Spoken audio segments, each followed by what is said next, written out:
Hi guys, mag-umpisa naman tayo sa ating trabaho. Bago natin simulan, hingin tayo ng kapatawaran sa mga nagawa natin noong nakaraang araw. Mga maaaring hindi natin alam or alam natin o hindi sinasadya.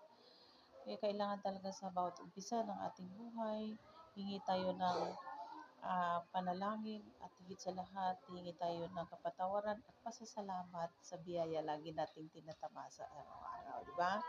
Kasi pag wala ang Panginoon, wala din tayo sa mundong ibabaw.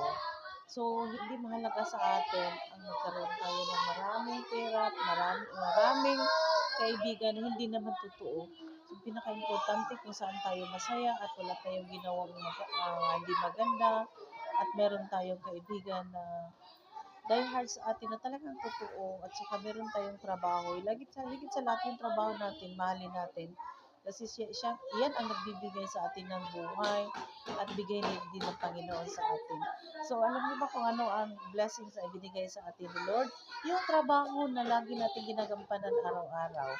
So, yan ang binigay na biyaya sa atin. At mga taong kasalamuha natin na nakapagpawala ng stress at nakausap natin.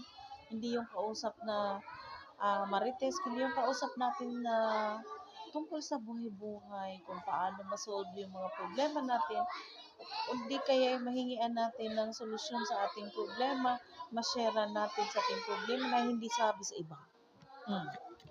So, di ba? Kaya, ingat-ingat tayo mga ka-birds, o ingat-ingat tayo guys, kasi una nating hingian ng advice ang Panginoon. Una nating hingian ng tulong ang Panginoon. Una nating isabi ang ating problema ang Panginoon kasi siya lang talagang nakikinig sa atin at nagbibigay ng solusyon. Yung mga tao sa ating paligid, instrumento yan na binigay ni Lord. Na tayo maging masaya. At sila yung mga taong kasama natin na lagi nating kausap upang maibsan naman yung ating mga karamdaman na mabibigat sa dibdib. Kaya tandaan, ang buhay ay maikli lamang. Thank you!